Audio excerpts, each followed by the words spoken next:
They called Auschwitz a factory of death, a place where names were erased, where numbers replaced faces, where mercy had no function. The SS believed they controlled every breath taken inside those fences. They believed no one could defy them and live. They were wrong. Because in one corner of that camp, in a barrack soaked with blood, filth, and despair, stood a woman they could not break. A Polish midwife, unarmed, starving, surrounded by death. And for reasons they never fully understood, the SS learned to fear her. Her name was Stanislawa Leszczynska. Before the uniforms, before the dogs, before the smoke rising from the chimneys, she lived an ordinary life, a quiet one. She was born in 1996 in a Poland that did not officially exist on maps, carved apart by empires. Her childhood was shaped by hardship, but also by faith, discipline, and an unshakable sense of duty. She trained as a midwife in Łódź. Not a revolutionary, not a soldier, a woman who helped bring children into the world. She learned how to steady trembling hands, how to listen for breath, how to fight panic with calm words. Her work was intimate, fragile, and sacred. By the time she married and raised children of her own, Europe was already sliding toward catastrophe. When Germany invaded Poland in 1939, brutality became law overnight. Public executions, mass arrests, homes torn apart. Stanislawa did what countless Poles did. She helped where she could.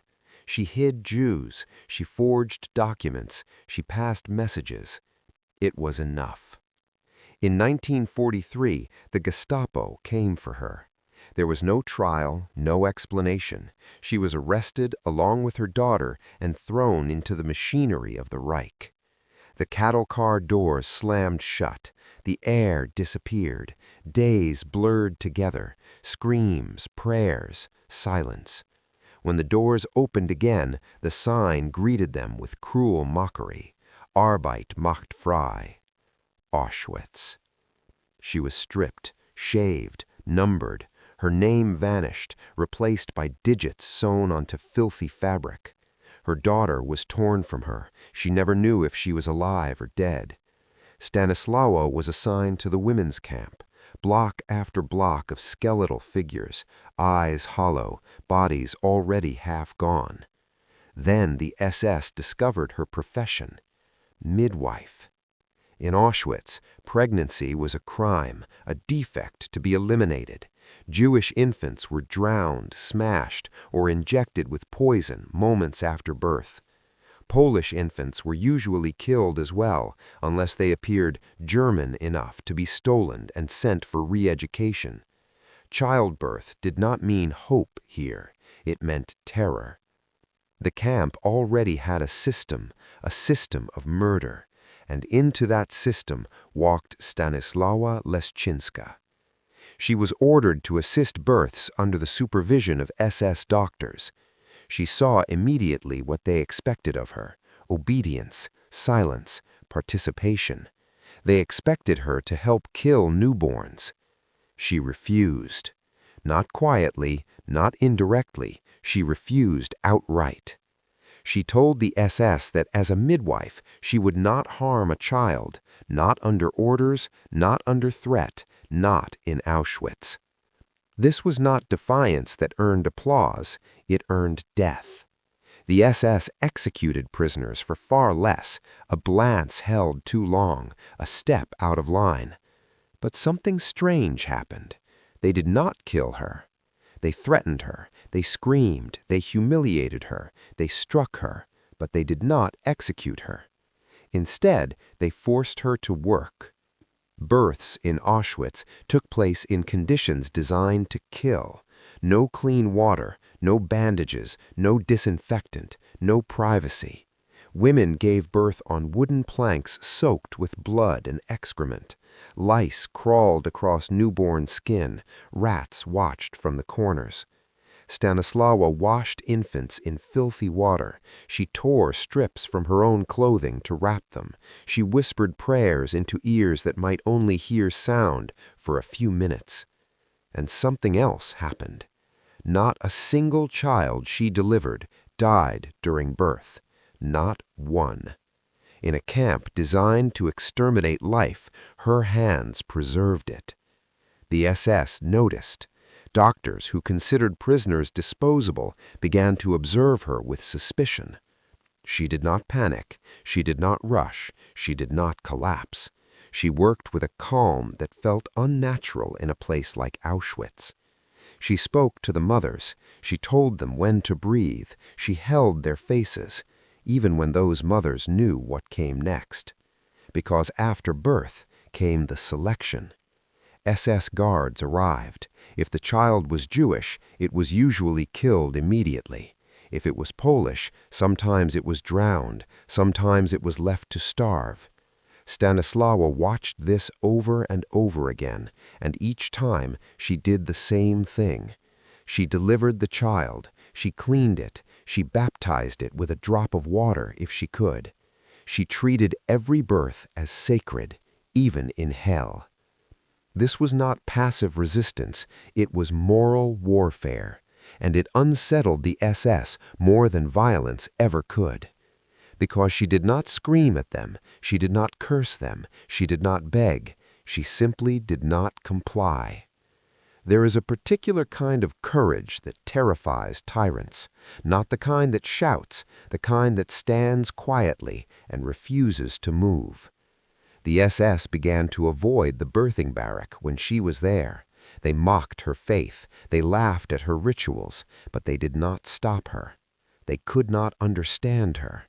She was starving like everyone else. She was beaten like everyone else. She watched death every day, and still she chose life.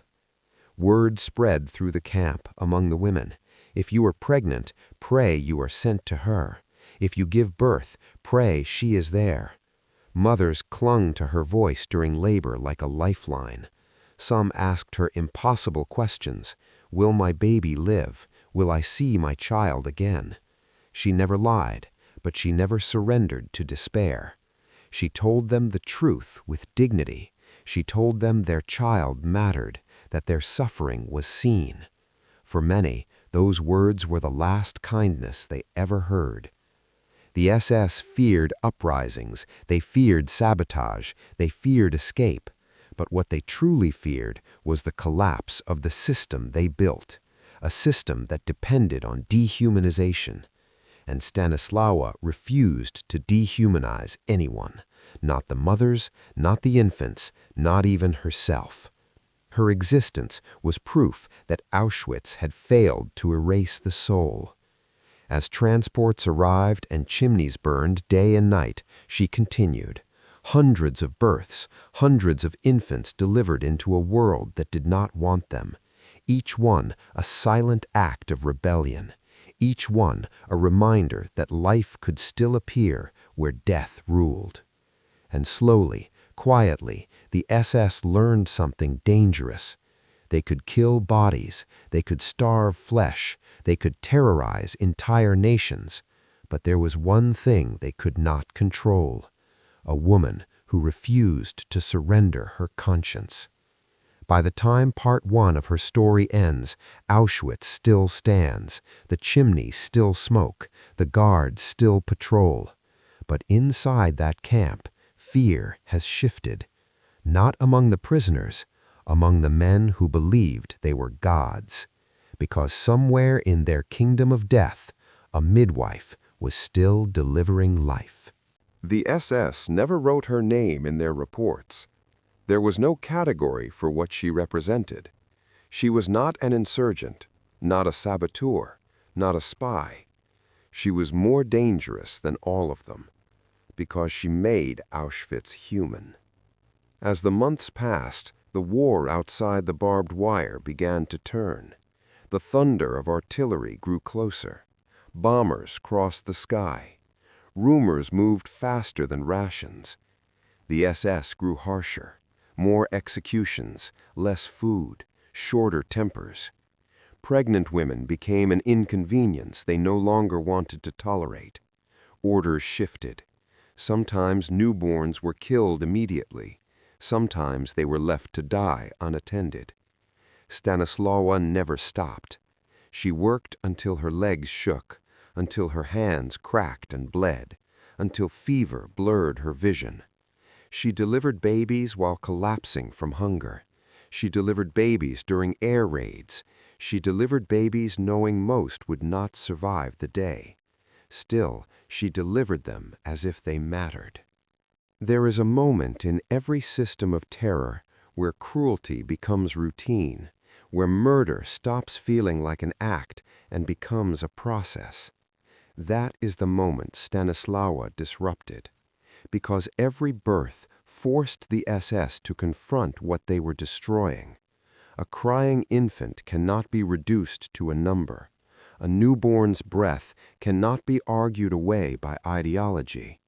And so the SS hardened themselves. They ordered drownings, they ordered injections, they ordered selections with colder efficiency. But they never broke her. Not once did she assist in killing a child. Not once did she look away from a mother in pain. Not once did she abandon her oath. Some SS doctors tried to intimidate her with threats of execution. She answered calmly, "Do what you must, I will not." It was not defiance fueled by rage, it was certainty. By late 1944, something unprecedented happened. The orders changed again. Newborns were no longer automatically killed, not out of mercy, out of logistics. The Reich was collapsing, resources were stretched thin, chaos crept into even the most disciplined systems. Some infants were allowed to live, barely. They were left naked, unfed, unrecorded. And once again, Stanislawa stepped into the gap. She begged scraps of cloth from other prisoners. She organized women to share crumbs of bread. She taught mothers how to hide infants during inspections. She created a fragile, invisible network of survival. By the time Auschwitz was evacuated in January 1945, over 3,000 babies had been delivered by her hands. 3,000. Of those, most did not survive the camp, but hundreds did. Hundreds left Auschwitz alive because one woman refused to accept the rules of hell. When the SS forced the evacuation marches, when prisoners were driven into the snow at gunpoint, Stanislawa marched too. She survived. She walked out of Auschwitz alive. Liberation did not arrive with celebration. It arrived with silence, with bodies too weak to react, with minds that could barely comprehend survival. When she returned to Poland, there was no parade, no medals, no headlines. She went home and did what she had always done. She became a midwife again. For decades, she spoke little about Auschwitz, not because she forgot, but because memory carried weight. When she did speak, she did not describe the SS in detail. She did not dwell on their faces or their cruelty. She spoke about the mothers, about the children, about the sacredness of life even in a place designed to destroy it. Eventually, survivors began to speak too. Women who had given birth in Auschwitz, children who had survived against all odds. They remembered her voice, her hands, her calm. They remembered the woman who looked at them and treated them like human beings. Stanislawa wrote a report years later, not to accuse, not to condemn, to bear witness. She described births without water, without light, without hope. She described infants dying from cold, from hunger, from cruelty that no language could justify. But even in her writing there was restraint, no hatred, no revenge, only truth. She lived long enough to see the world try to understand Auschwitz, museums built, books written, trials held. She lived long enough to know that evil could be documented, but goodness often went unnoticed. Stanislawa Leszczynska died in 1974. Quietly, without fame. No statue marked her passing, no state funeral honored her life. Yet her legacy did not fade, because somewhere men and women walked the earth who had once been born in Auschwitz. They carried lives she had delivered. They carried proof that the SS had failed. The Nazis believed fear was absolute, that terror could rewrite human nature. They believed morality was fragile. They were wrong. Stanislawa proved that conscience could survive starvation, that dignity could survive humiliation, that compassion could survive systematic murder. She never carried a weapon. She never planned an escape. She never raised her voice. And yet the SS feared her, because she represented the one thing their system could not tolerate, a moral boundary that could not be crossed. In the end, Auschwitz did not fall because of a midwife, but it was exposed by one. Exposed as a place where even absolute power could be defied by a single human choice: to help, to care, to refuse. When we ask how evil spreads, we often look for monsters. But when we ask how it is resisted, the answer is usually quieter. A woman doing her job, a promise kept, a life protected for as long as possible. Stanislawa Leszczynska never believed she was a hero. She believed she was responsible. And in a world that had abandoned responsibility, that belief became revolutionary. The SS feared guns. They feared rebellion. They feared losing control.